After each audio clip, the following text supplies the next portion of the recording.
Preguntar si tenéis interés. Yo, hasta donde sepa, si tenemos la llave, tampoco tengo problema con el tiempo. Hay una cosa que quería preguntar. Hay algunas revistas, como la revista Año Cero y Más Allá, Sí. que han publicado en alguna ocasión que el tema de los maestros de Blavatsky, que no es verdad, que es una especie de fraude. Yo digo porque yo esto lo he leído. Sí. Y que, Mucha gente lo dice, ¿eh? Sí, que tanto Kutumi como Moira, que eran los personajes de la India, ahora mismo no sé quiénes eran, pero bueno, eran gente de por allí, gente de buena posición. No sé si puedes decir algo sobre esto. Pues mira, es uno de esos mitos sobre los maestros y tal. Hay pruebas de los maestros de que existen muchísimas, viva y muerta Blavatsky.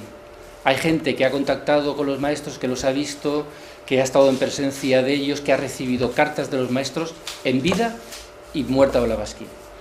Y se presentaron en Nueva York. En la India, en Adyar, aparecieron en varias ocasiones a diferentes personas, a Sinet, al Sinet, a Damodar, hay uno que no me acuerdo el nombre, a la propia Blavatsky, a Olcott, pruebas de... Y aparte de una reverencia que hay allí en la India por estos personajes, que se puede confundir la reverencia por estos personajes como que lo que tú dices de que son de alta alcurnia y todo lo demás, no, de como maestros. El tema de que existen monos, eso no lo discuto. Yo a nivel personal creo que... De que no son lo que dice la teosofía. No, el tema es este. Yo no cuestiono que existan. A nivel personal sí que creo que pueden existir. Sino el tema de que cualquier persona, puede ser Blavatsky o cualquier otro, puede coger esa enseñanza, ese mito de los maestros y a partir de ahí empezar a inventarse algo. Bueno, eso ha pasado montones de veces. Es lo que yo creo. Todo el tema de los maestros ascendidos viene de ahí, por ejemplo.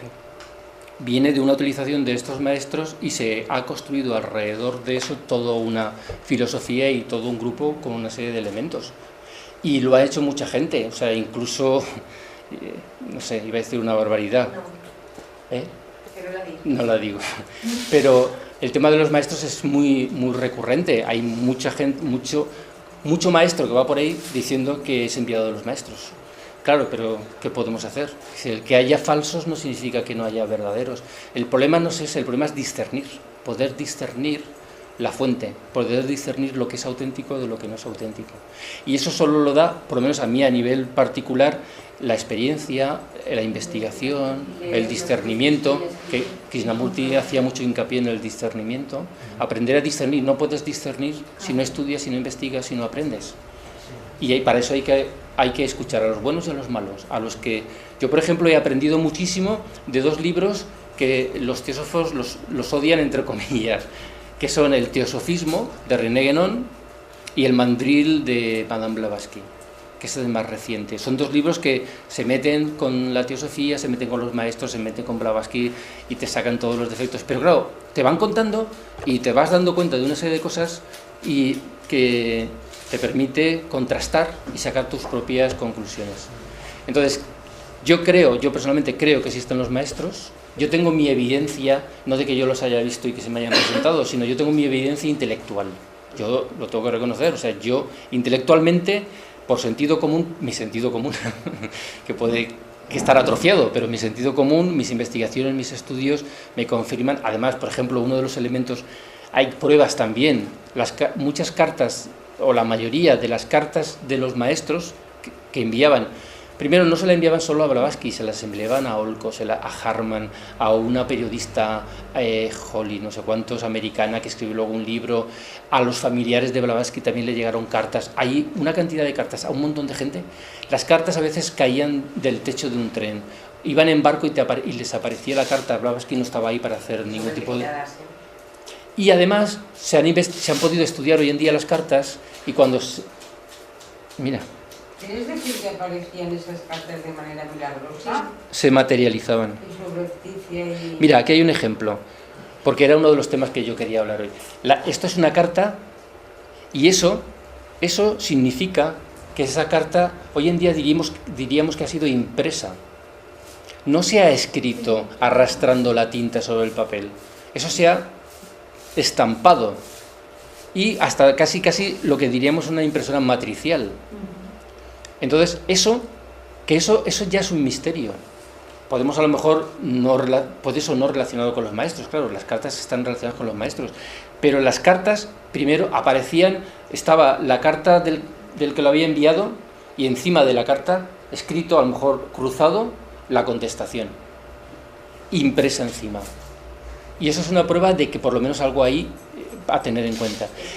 Y luego las cartas se pueden ver en el museo, en la biblioteca del Museo Británico, y luego a nivel, cualquiera que lea la historia auténtica de la Sociedad Teosófica de Olco, las diferentes biografías de Blavatsky y sobre todo los de los alrededores, cuando digo alrededores, pues digo Frank Hartmann, la propia Nivesán, discípulos que tuvo, los Kingland, los hermanos Kingland, todos es un compendio que cuando vas atando el rompecabezas dice, bueno, esto, bueno, si no lo es, casi. Falta que se me presente aquí el Moria. Pero es que aunque se presentase, como muchas veces pasa en Cuarto Milenio, ¿no? O sea, podríamos decir que es un espejismo. Que te dice que incluso eso es verdad, ¿no? Y bueno, entonces, de hecho, una de las cosas por las que fracasó Alfred Sinnett con los maestros es que él quería una serie de pruebas físicas. Él quería que un periódico que salía en la India, el Pioneer, saliese a la vez, el mismo día que salía en la India, saliese en Londres. Hoy en día se puede hacer por las nuevas tecnologías, pero en aquel tiempo poder materializar o poder sacar un periódico impreso al mismo día en Londres, a la otra punta del mundo, cuando los viajes en aquel tiempo tardaban meses para poder llegar de un sitio a otro, y los maestros dijeron que era una tontería hacer eso, y que aunque lo hiciesen, los escépticos seguirían sin creer y dirían, aquí hay trampa, seguro que alguien lo llevó meses antes, lo dejó ahí preparado y lo saca en ese momento, porque somos así. Y ojo, hay que ser escéptico. Yo no digo que sea malo ser escéptico, hay que ser escéptico, porque lo que no podemos es creernos cualquier cosa que nos digan. Es mejor ser escéptico que ser crédulo. Y de hecho, el segundo principio de la Sociedad Teosófica, que es el estudio comparativo de religiones, ciencias, artes, ya parte de la idea de que no te crees las cosas, de que no las sabes y de que las vas a investigar. Y precisamente el estudio comparativo es cuando de ahí sale la verdad. Si uno estudia la vida del Buda y la vida de Jesús, es que hay hasta parábolas idénticas. Hasta parábolas idénticas, con siglos de diferencia y una misma enseñanza, un denominador común, ¿no? Y eso es lo que la investigación y el discernimiento nos va a... Ahora, una prueba concreta, sí, yo desde luego ni la tengo, ni la conozco. Por ejemplo, pero yo cuando se hablaba, perdona, de los maestros, creía que eran unas fuentes auténticas muy bien asimiladas y depuradas, pero no que los maestros mandaran mensajes cerrados y concretos de manera misteriosa y sorpresiva. No, no es así. Es que no es así. Ah, una de las cosas... que nadie sabe quién le no, es que no es así, no es así. Vamos a ver. Las cartas, vamos a ver.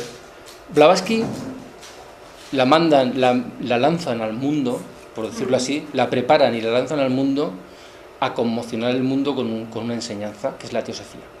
En teoría es una enseñanza que estaba en los templos, tal, y están constantemente apoyándola. Lo que pasa es que los maestros están en otro nivel y no se relacionan con el mundanal ruido. Tienen sus intermediarios.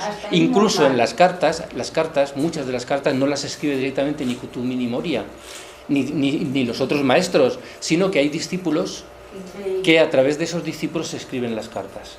Entonces, esas cartas son de, digamos, de tipo iniciático preparatorio. Alfred Sinnett pidió ser enseñado por los maestros, se lo preguntó a Blavatsky se lo preguntó a Kutumi Moria, dijeron que sí, y se creó una correspondencia. Y en esa correspondencia, un tomo así de gordo impresionante, con profecías del futuro, con una cantidad de conocimiento que todavía no ha sido asimilado, concuerda perfectamente con las enseñanzas vertidas en la doctrina secreta. Bueno, en esas cartas, aparte de cosas personales relacionadas con los Sinnett, con la época en la que estaban viviendo, etcétera, hay mucho conocimiento de tipo discipular. Para alguien que quiere adentrarse en la fraternidad blanca, que quiere ser discípulo, ocultismo práctico y teórico, etcétera.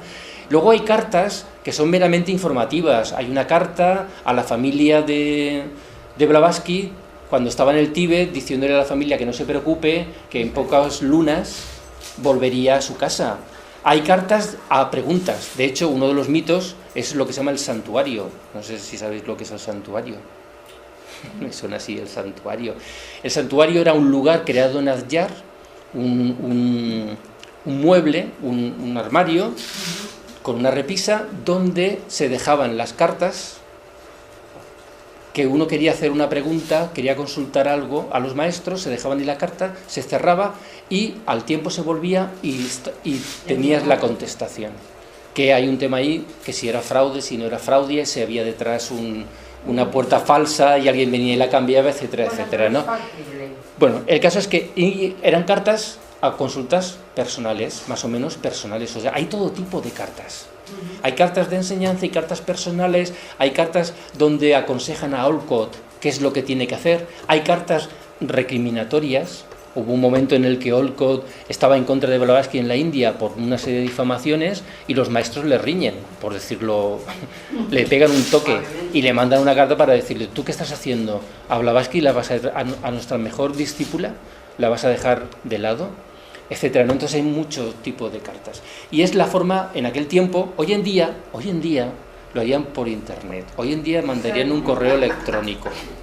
Hoy en día seguramente algún maestro está en Facebook. Perdona, lo hacían muy bien porque estaban muy habituados y le dedicaban el las nuevas tiempo. tecnologías. No consideremos que estaban tan tontos porque suplían bastante bien la carencia de... Y muchas, como ha dicho Natacha, iban por correo normal y corriente, claro, sin ningún tipo de fenómeno parapsicológico. Además tenían una paciencia, estaban habituados. Pero este señor quería decir algo. Llegaban a sus...